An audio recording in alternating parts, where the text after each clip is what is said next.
Christ. Amen. That's our vision. We are back to God through Christ Evangelical Crusade. Amen. Our founder is the Holy Spirit. Hallelujah. And will is fire. Hallelujah. Will is hallelujah. Phela ke ngokuzithoba siphakame isime ngenyawo sihlonipheni uNkulunkulu anhlanga kumama hlabelele utata aze ngaphambili. Amen. Emawutshe umsebenzi yonke imihla ngisela angishumayele zona ezenkosi khona ngothi mangiqeda sengilizika othi yebo Nkosi na kumina la sikaqala phansi bathandekayo masizulu basisa kakhulu sinabazalwane sihamba nabo unkosikazi umzalwane umbani ange sisiqhela manje bazobulisa ngecawe nje iforce yesu nenkosi ngoba silequba 11 bathandekayo sibe siyitsala ebheke Eastern Cape uAmen ukhona amen ukufuna bathi ixetsha yesu nenkosi cela beze ngokhawuleza bathandekayo bazabelapho ngoba nabo basebatsha ngegama lenkosi umuntu iphanisenza ngibizwa nithathele lo seriously nenza amazwi niyabake unkosikazi ugqibe naye nje unkosikazi ayithetha kakhulu kancane nika kwixesha lenkonzo mangaba nika kwixesha lelizwe uthi qaphu kacinci ucinga uba ilizwe liyafuneka ebantwini. Hallelujah. Amen. Ndiyabulisa tata, ndibulise nomama, ndibulise nobhuti, senesikhule igama lenkosi Yesu. Amen. Igama lingumfundisi ifane ngumpange ndisindisiwe ndiyamthanda kakhulu uYesu. Amen. Nje ndihleli phansi nje ndiyambonga kakhulu uYesu. Befamba ndiye kwi-trip apha eDurban. But kanti ndichuze uza kwecala kodwa ndibona ijeni yami ifulful ngendlela emangalisayo. So ngibonga kakhulu Yesu. Khona izinto endizibhale phansi phaya kwidayari yami notha phansi ngabona bhani date nabhani ixesha nabhani singasayino sakhe. I have an assignment from now on today. Ngibonga kakhulu Yesu in Jesus name. Amen.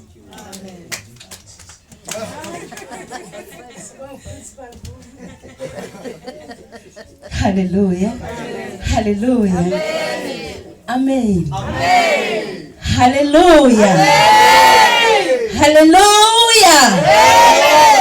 Ngokuzithoba ke okukhulu ngicela ubulisa kodwa bonke bulisile mama bonke egameni lika Yesu waseNazaretha. Amen.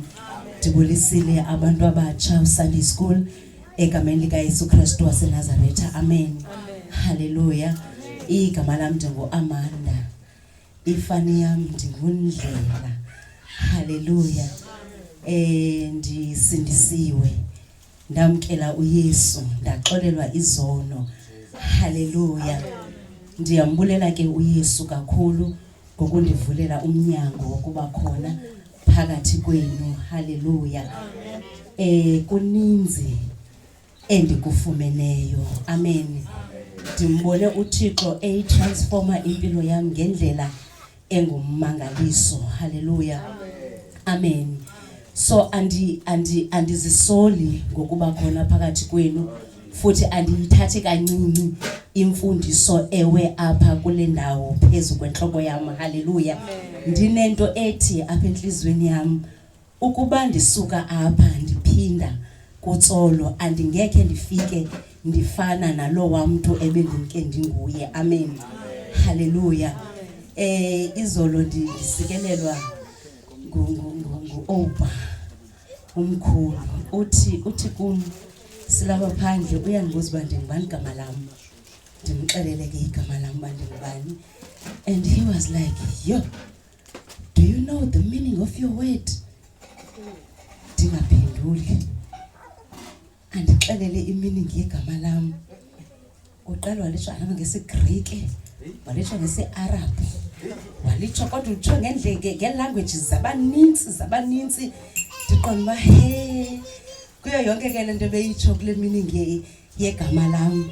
Ayikho yimisiNgesi masisiyeke isiNgesi asiziba right. Ayikho kwezi languages ebezitsho kodwa eyona part yayo endiye ndayithanda yile nto yoba andixelele uba lithetha ukuthi I'm lovable. Amen. Thixo ke andisikelele egameni likaYesu. Hallelujah.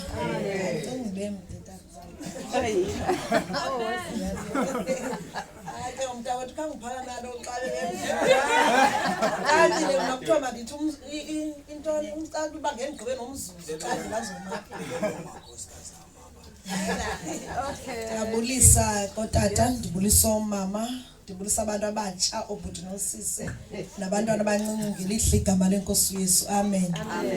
Wena ke othi akumnandanga apha inoba kwasendleleni ezayo ivele kukubi kuwe. Amen. Sibulisa ke neendwendwe zethu nabazivelayo uba bazindwendwe manyana.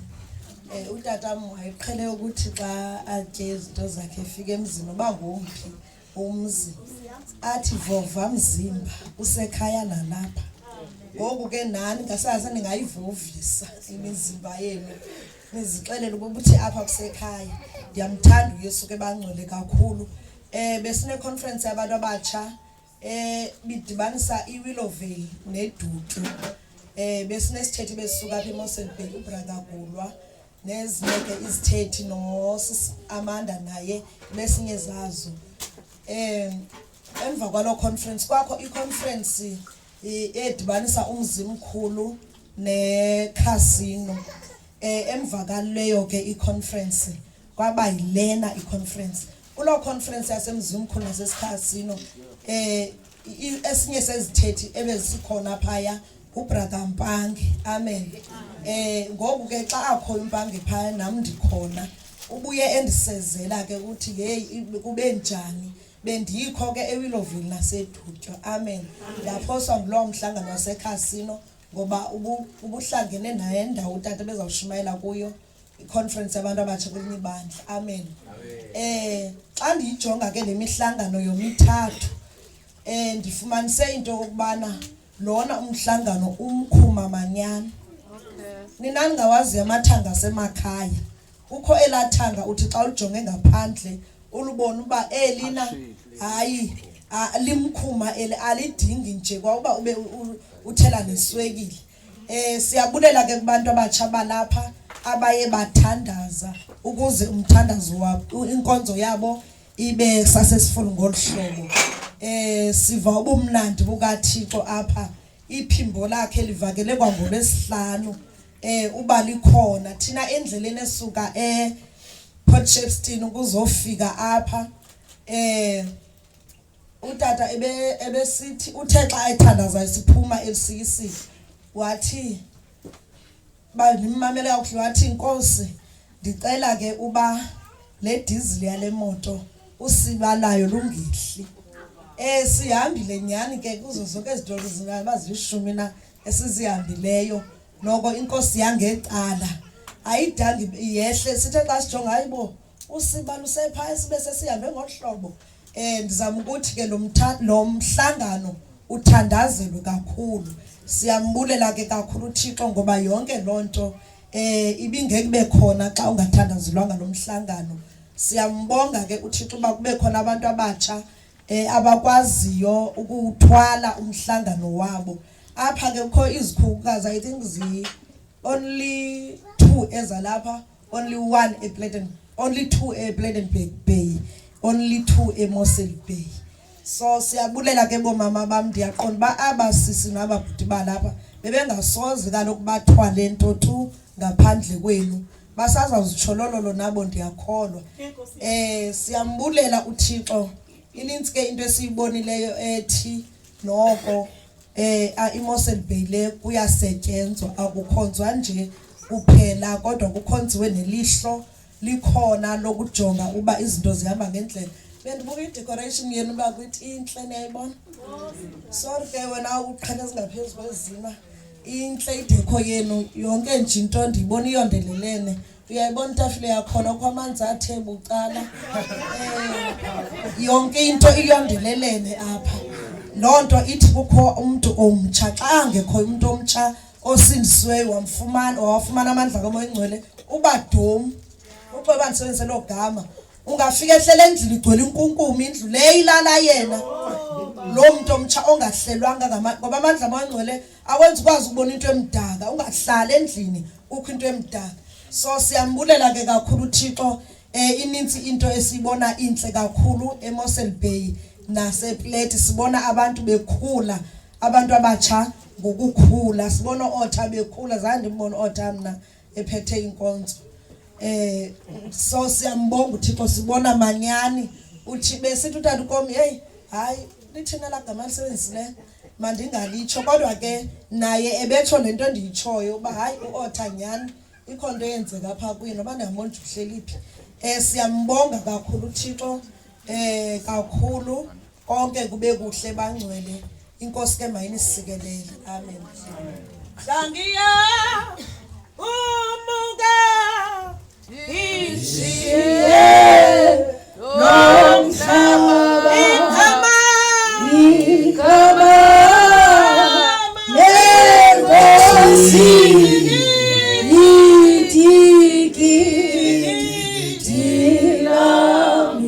siyabulela kakhulu lanto ingenwe ngamanzi uzofuneka unqaba ayidraye uziphinde isebenze. Masivele bathandekayo siyezwini lenkosi. Sinomfo kaKomi okhoyo phakathi kwethu, indoda eyase kwela cala kula dolobha ishophisha eKing lento uAmen ukhona. Yes, eyaphaya uchawe uchati undishiya ngonyaka omnye una 17 years echati ndina 17 ndina 16 years mina. So umkhulu wami bekuchatile uhamba ke ne chocolate yakhe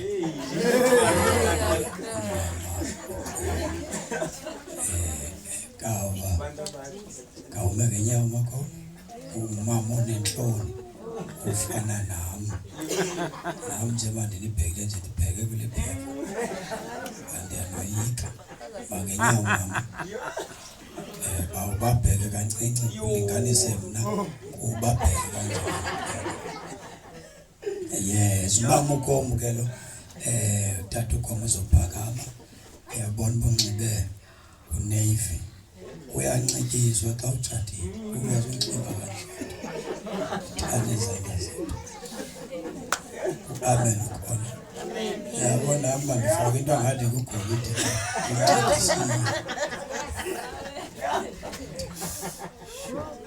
akunikizana incikisiwe kodwa hayi nxiba kanje namhlanje siyinxiba le noma Tata uKomi ndiqinisele lasuthi akasikhethe lapho nansi lo kwenziwe inxiba icawa Tata lesuthi akenithizana sathi. Siyabonga kakhulu cela sibeke inyawo ke bathandekayo ngokungalibazisi. Tata uKomi asinikizwe inkosi yegama lenkosi abayokhuleke kameni lenkosi onaba yakho sindiswa uyasho umbhalo libonwe abantu libongwi elosi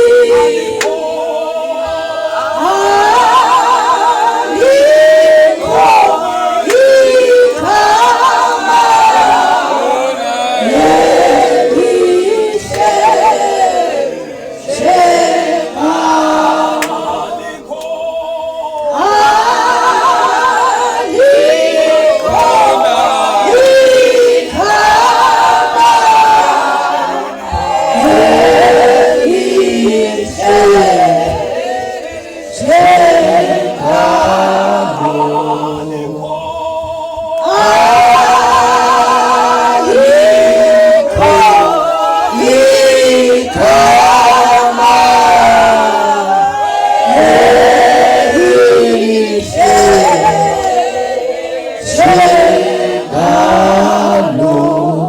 ongcwele bawo namandla sebe Nkosi yethu Jesu Kristu waseNazaretha. Nkosi ekuseni sibonge kakhulu Thixo ngothando lwakho usihlanganisile kule ndawo kuba usithandile wakubonakalisa indlela Nkosi uJesu sinakekela ngayo eneneni bawo ungumalusi olungileyo.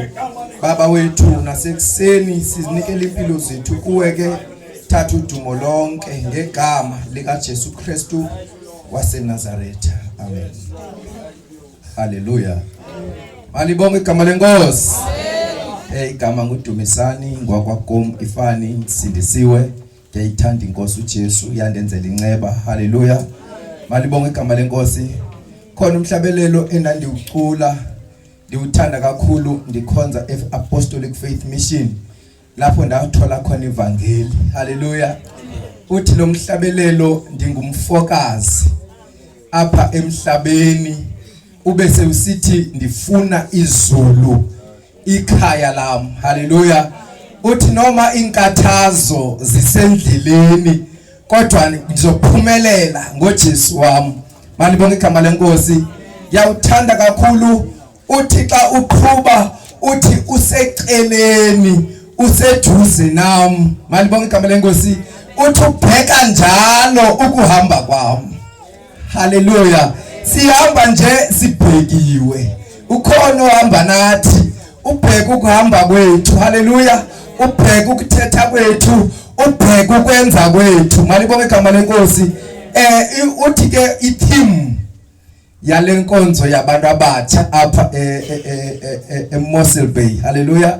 eCBS. Uthi ke nina. Hallelujah. Nisisizukulwana esinyuliweyo isibingeleli esibukumkani uhlanga olungcwele abantu abayinqombo ukuze nivakalise isidima salowo wanibizayo ukuba niphume ebumnyameni ningene ekukhanyeni kwakhe okungumangaliso. Hallelujah.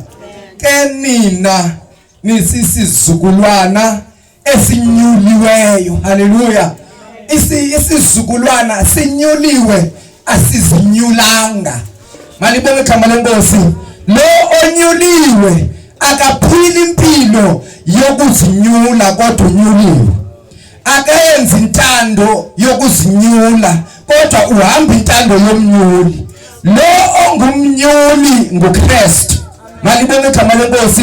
Xa wasinyula ngenjongo.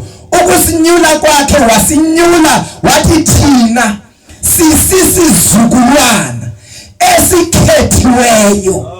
Ukhona abantu nabo bebefisa bebenqwela ukuba nabo bangakhethwa kodwa abakhethwa bathi inceba kaThixo yawela kuthi. Malibonge igama lenkosi. Nisisizukulwana. Hallelujah. Ndithi mandigqitha apha kule theme ngegama lenkosi ngalibalisanga sifumana izwi lenkosi kwincwadi kaJohn chapter 17 verse 3 and 4. Asibe ncwadi kaJohn umvangeli chapter 17 sifunda u3 and 4.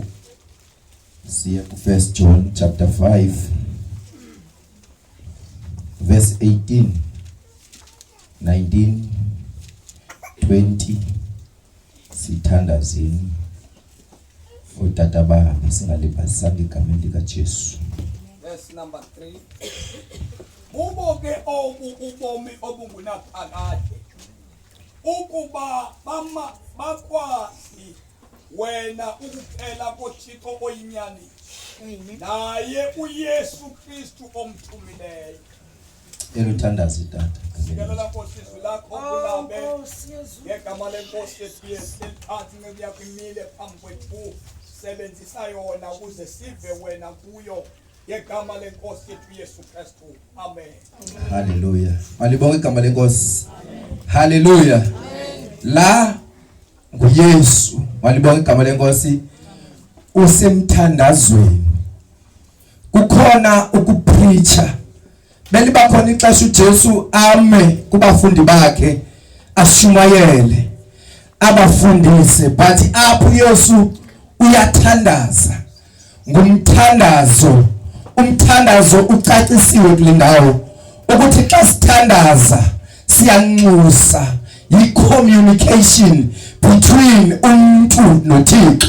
Now uJesu apha uyanxusa, haleluya, uyathandaza ngabafundi bakhe.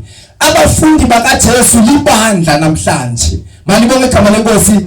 uYesu sanxusa nangathi uthi uJesu xa ethetha apha bubo ubomi obungunaphakade, haleluya.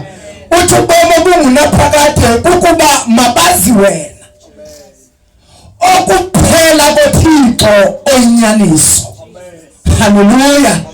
Abantu mabazi wena Thixo. uYesu semthandazweni apha umthandazo ucela kuThixo into yodwa ukuthi bawonabu ubomi obungunaphakade, haleluya. Abantu abaphilayo bengamasindiswa bengamaKristu, haleluya, abayazi eyona nto ebubomi obungunaphakade. Abanye basemabandleni ixesha elide, abanye bazalwane bayazazi zonke izinto, haleluya, but uJesu apho uveza imfihlelo yobona bomi bungunaphakade. Uthi nabu bawo obona bomi kukuba mabazi wena okuphela koThixo oyinyaniso. Abantu abaninzi bayakholwa, abantu basindisiwe, bayazazi zonke izinto, bayazazi zonke amakhorasi, bayazazi verse chapters, kodwa imfihlo kukwazi ubona bomi bungunaphakade. Ubabona njani? Ubona ihambo yabo ecareless, kodwa uthi lo muntu usindisiwe, but impilo ayiphilayo ayithi ukuthi yena njongo yami kukudlula obungunaphakade. Uthi ke ngokuJesu kule ndawo nabu obona bomi kukuba mabazi wena okuphela koThixo oyinyaniso. Baninzi abantu bayazazi izinto, bayayazi inkonzo noba yafundwa njani, kodwa nansi ifounder enguKristu Jesu obona bomi bungunaphakade, ukwazana nawe wena okuphela koThixo oyinyaniso. Abantu namhlanje bathilekele ngamagama abantu abakhulu, bayabaza abafundisi abadumileyo, bayabaza abaprofeti, kodwa imfihlakalo yokwazana nomhlobo onguJesu Kristu oyisiseko sempilo yethu nobubomi obungunaphakade ifihlakele kubo. Malibonge igama lenkosi. Usemthandazweni uJesu uthi kubo ke ubomi obungunaphakade ukuba mabakwazi wena okuphela koThixo oyinyaniso. Malibonge igama lenkosi. Xa uthilekelwe nguThixo nehambo yakho iyachaza ukuthi ndihamba nje ndithilekelwe, ngoba baza awudepende ebantwini, wena udependa kubomi obungunaphakade. uYesu bubomi bethu obungunaphakade, imfihlakalo ikuYesu, amandla alejeni siwathola kuye xa sithilekelwe nguThixo. Malibonge igama lenkosi. Sihamba ngokoyika uThixo, asikholisi muntu kodwa sikholisa lowo othilekileyo ezimpilweni zethu. uYesu uyathandaza, uYesu unguThixo. uYesu uthi ke ngoxa ethandaza kubawo uthi bawo ubomi obungunaphakade kuba mabakwazi wena ngoba xa ufihlakelelwe nguThixo ungathilekelwanga nguThixo wenza nantoni na okungukuyenza, uhamba na kanjani na, awukholisi kwamntu, awumkholisi kwalo othi uyamkhonza, uhamba ukuzithandela ngoba kaloku wena awuthilekelwanga ngulo muntu omkhonzayo. Kuyenzeka ukuthi kunetha ukhale ngewethu ungayokhonza, kodwa xa usiya emsebenzini uphuma linjalo iwethu, uhambe uyofumana umvuzo wemali echabalalayo, kodwa xa ufune kuye kulo obubomi bungunaphakade kuyabanda, awuphumi ungene ezigubeni bubo ke ububomi bungunaphakade. Ukuba mabakwazi wena okuphela koThixo inyaniso naye uYesu Kristu omthumileyo. Malibonge igama lenkosi.